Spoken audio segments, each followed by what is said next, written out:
ದಂತಧಾವನ, ಹಲ್ಲುಜ್ಜುದು. ದಂತಧಾವನ. ಹೌದು, ದಂತಧಾವನ. ಹಿಂದೆ ಹೇಳಿದ ಪ್ರಕ್ರಿಯೆ ಬೇರೆ ಟೈಪ್ ಇತ್ತು. ಆದರೆ ಆಯುರ್ವೇದ ಗ್ರೇಟ್ನೆಸ್ ನಮಗೆ ಎಲ್ಲಿ ಫೀಲ್ ಆಗ್ತದೆ ಅಂತ ಹೇಳಿದರೆ, ಅಕ್ಕನ್ಯಗ್ರೋಧ ಖದಿರ ಕರಂಜ ಕಕುಬಾದಿನಂ, ಸಂಸ್ಕೃತದಲ್ಲಿರೋದು ಅದು, ಹಿಂದಿನ ಕಾಲದ್ದಾದ ಕಾರಣ. ಎಕ್ಕೆ ಗಿಡ ಮತ್ತು ಬೇರೆ ಬೇರೆ ಅರ್ಕನ್, ಎಗ್ರೋಧ ಅಂದರೆ ಆಲದ ಮರದ ಕೊಂಬೆ, ಖದಿರ ಅಂದರೆ ಕಾಚಿ ಗಿಡ, ಅದನ್ನು ತಗೊಂಡು ಅದರ ರೆಂಬೆಯ ಕಡ್ಡಿಯನ್ನು ತಗೊಂಡು ಅದು ಎಷ್ಟು ದೊಡ್ಡದಿರಬೇಕು, ಕನೀನ್ಯಗ್ರ ಸಮಸ್ತೌಲ್ಯಂ. ಕನೀನ್ಯಗ್ರ ಅಂದರೆ ಕನೀನಿಕ ಬೆರಳು, ನಿಮ್ಮ ಕಿರು ಬೆರಳೇನಿದೆ ಅದರಷ್ಟು ತಿಕ್ನೆಸ್ ಬೇಕು.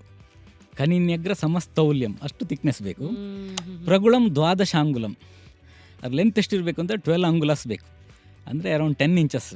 ಇದು ಹೇಳಿರೋದು 3000 ವರ್ಷಗಳ ಹಿಂದೆ ಬರೋದು ಹೇಳಿರೋದು.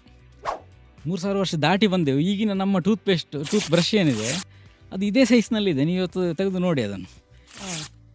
ಅಂದರೆ ಅಷ್ಟು ಸೈಂಟಿಫಿಕ್ ಚಿಂತನೆ ಆವಾಗಲೇ ಇತ್ತು ಅಂತ ನೋಡಿ.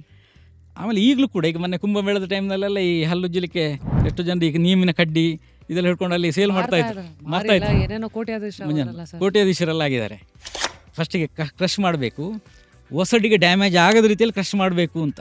ದಂತ ಮಾಂಸಾನ್ಯ ಅಬಾಧಯನ್, ಅದಕ್ಕೆ ಮಾಂಸಕ್ಕೆ ತೊಂದರೆ ಆಗದ ರೀತಿಯಲ್ಲಿ ಕ್ರಷ್ ಮಾಡ್ಕೊಳ್ಳಿ ಫಸ್ಟಿಗೆ, ಆಮೇಲೆ ಅದನ್ನು ಯೂಸ್ ಮಾಡ್ಕೊಂಡು ಹಲ್ಲುಜ್ಜಬೇಕು. ನೋಡಿ, ಈಗಿನ ನಮ್ಮ ಟೂತ್ ಬ್ರಷ್ನಲ್ಲಿ ಯಾವುದೇ ಮೆಡಿಸಿನಲ್ ಪ್ರಾಪರ್ಟಿ ಇಲ್ಲ, ಬರೀ ಪ್ಲಾಸ್ಟಿಕ್ ಫೈಬರು.